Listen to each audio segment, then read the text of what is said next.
माननीय सभापति महोदय, आज मैं यहाँ पे शिक्षा बजट में जो कटौती प्रस्ताव लाया गया उसके खिलाफ बोलने के लिए खड़ा हुआ हूँ और इसे संयोग कहा जाए या प्रयोग कहा जाए कि इस सदन के भीतर जो लोग शिक्षा बजट में कटौती का प्रस्ताव लेकर के आए हैं, इन्हीं के आका केंद्र में बैठ करके लगातार देश भर की शिक्षा में कटौती कर रही है, शिक्षा बजट को काटा जा रहा है। देश का यह दुर्भाग्य है कि 2014 में एक ऐसी सरकार केंद्र में आई है जिनके राजनीति और विचारधारा के प्रचार प्रसार के लिए यह जरूरी हो गया है कि जनता अनपढ़ रहे। अगर लोग पढ़ लिख लेंगे, अगर लोग तर्कशील हो जाएंगे, वैज्ञानिक सोच वाले लोग हो जाएंगे, तब इनकी राजनीति कहां चलेगी। जो झूठ पे, विभाजन पे, तर्कहीनता पे और अंधविश्वास पे राजनीति टिकी हुई है, वो कहां चल पाएगी। और इसीलिए हम देख रहे हैं कि केंद्र की तरफ से लगातार इस देश की शिक्षा को दुश्मन की तरह और देश भर के जो शैक्षणिक संस्थान हैं उनको वार जोन की तरह, युद्ध के मैदान की तरह ट्रीट किया जा रहा है। एक रेगुलर पॉलिसी देश के अंदर बना हुआ है जहां पे लगातार बजट कटौती, शिक्षा में फीस वृद्धि, सीट कटौती, आरक्षण कटौती, कोर्स कटौती और ओबीसी, एससी, एसटी और माइनॉरिटी स्टूडेंट्स का विश्वविद्यालयों और संस्थानों से बहिष्करण, ये मोदी सरकार के शिक्षा नीति की ट्रेडमार्क बन चुकी है। और वैसे समय में हमें लग रहा है कि इससे भी ज्यादा खतरनाक कि शिक्षा को बर्बाद करने के लिए शिक्षा के भगवाकरण की कोशिश चल रही है। और ये 3 लेवल पे चल रहा है, नियुक्ति के स्तर पर, नियंत्रण के स्तर पर और पाठ्यक्रम के स्तर पर। वाइस चांसलर से लेकर के रजिस्ट्रार तक, रेक्टर, प्रोक्टर, असिस्टेंट प्रोफेसर और यहां तक कि पीएचडी स्कॉलर्स की जो नियुक्ति हो रही है, जो उनका चयन हो रहा है, उसमें न तो कोई योग्यता क्राइटेरिया है, न उसमें कोई एक्सपीरियंस क्राइटेरिया है, बल्कि क्राइटेरिया सिर्फ ये हो रहा है कि आप बीजेपी और आरएसएस की विचारधारा के प्रति वफादार हैं कि नहीं। अगर आप हैं तो आपको ले लिया जाएगा, अदरवाइज नहीं लिया जाएगा। और ये बिहार के अंदर मैं देख रहा हूं कि बिहार के भीतर भी वाइस चांसलर की जो नियुक्ति हो रही है उसके भीतर जबरदस्त तरीके से भगवाकरण दिख रहा है। इस भगवाकरण ने शिक्षा व्यवस्था को जड़ तक महोदय बर्बाद कर रखा है। इसके साथ साथ इस तरह के जो वाइस चांसलर आ रहे हैं, प्रिंसिपल इस तरह के आ रहे हैं, वो संस्थानों में घुसने के बाद लगातार संस्थान को कमजोर करने की कोशिश कर रहे हैं। वहां के डिसीजन मेकिंग बॉडी को खत्म किया जा रहा है और इनके जो स्टूडेंट विंग है, एबीवीपी, उनको देश भर के विश्वविद्यालयों में, कॉलेजों में खुल करके मारपीट करने और हिंसा फैलाने की छूट दे रखी गई है। और कुल मिलाकर के देश की शिक्षा व्यवस्था को बर्बाद करने का एक पूरा प्लान है।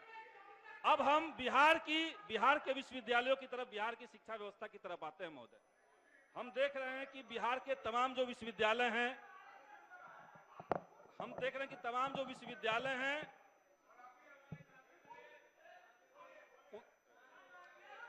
अरे रुकिए ना भाई, हेडफोन लगा के बोलते हैं। बोले दिए उनको। बिहार के विश्वविद्यालयों में महोदय भ्रष्टाचार बहुत आम हो चुका है।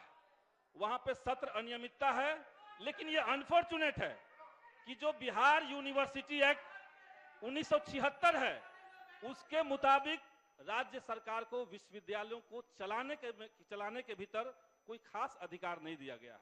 इसीलिए मैं सदन के माध्यम से सरकार से यह मांग करूंगा कि बिहार यूनिवर्सिटी एक्ट 1976 जो है, उसके अंदर आवश्यक संशोधन करके राज्य सरकारों की भूमिका उसमें तय की जाए। राज्य सरकार की भूमिका, महामहिम राज्यपाल को वोट नहीं लेना है, वो जनता के प्रति जवाबदेह नहीं है, लेकिन सरकार की जवाबदेही बनती है।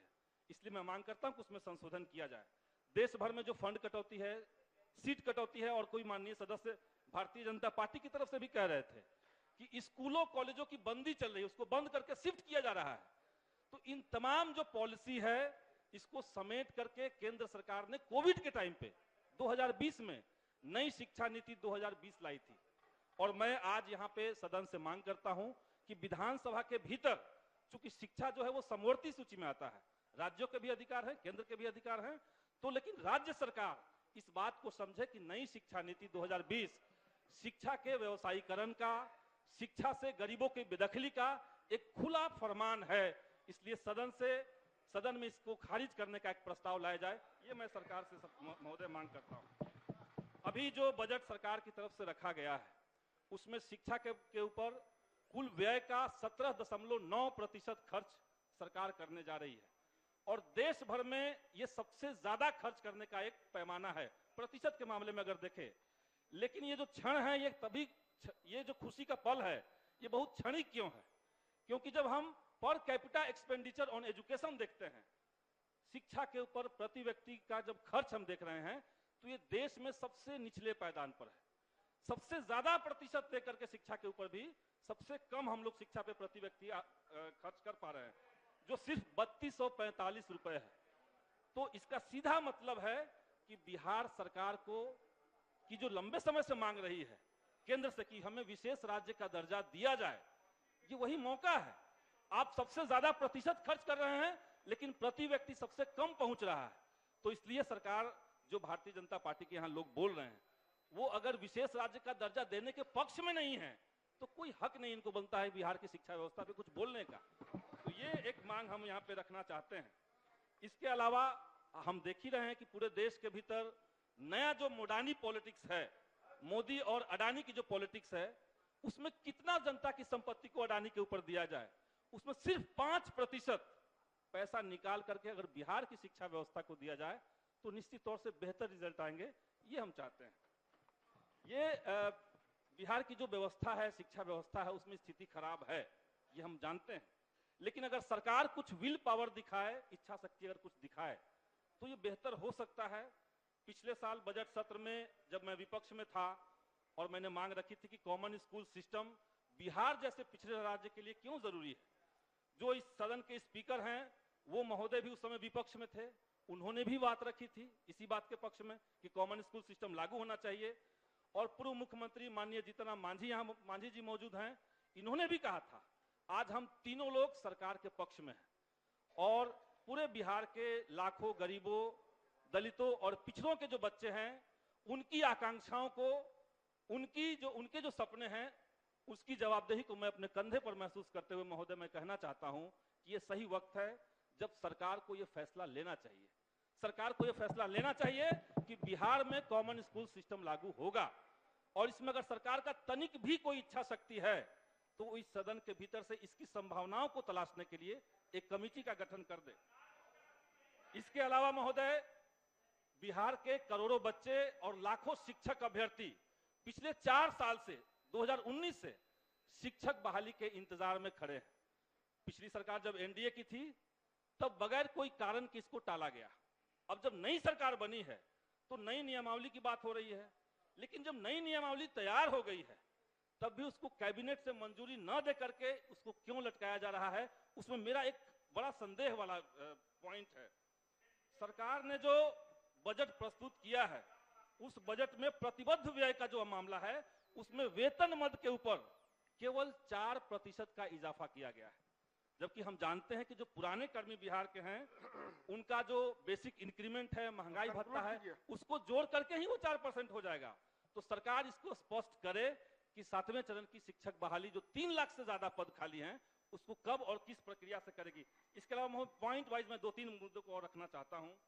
एक तो है कि जो बिहार में 2020 का सेवा शर्त नियमावली है उसको ध्यान में रखते हुए सरकार बिहार भर के जो नियोजित शिक्षक हैं उनके स्थानांतरण को सामने लाए, उसको लागू करे। एनआईओएस द्वारा प्रशिक्षित जो टीचर हैं उसमें एनआईओएस ने रिटेन में कहा है कि इनका जो ट्रेनिंग पीरियड है वो 31 मार्च 2019 से पहले का माना जाए। इसके बावजूद शिक्षा विभाग ने उनको प्रताड़ित करने के लिए लेटर जारी कर दिया है और 75,000 शिक्षक आज सड़क पर हैं और मानसिक रूप से उत्पीड़ित हो रहे हैं। शिक्षकों के लिए समान काम का समान वेतन दिया जाए। फिजिकल टीचर को जो अभी नवनियुक्त हुए हैं उनको 8,000 ही वेतन क्यों मिल रहा है, इसको ठीक किया जाए।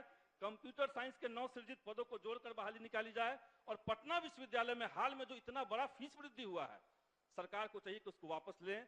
डिस्टेंस एजुकेशन जो बिहार से दूर शिक्षा निदेशालय का जो पूरा पैटर्न सरकार खत्म कर रही है उसको पुनर्बहाल किया जाए और वहां के जो कर्मचारी हैं, जो वहां के शिक्षक हैं, उनको परमानेंट सेटलमेंट कहीं ना कहीं सरकार को करना चाहिए। ये प्रमुख मांग रखते हुए मैं अपनी बात को खत्म करता हूं। धन्यवाद।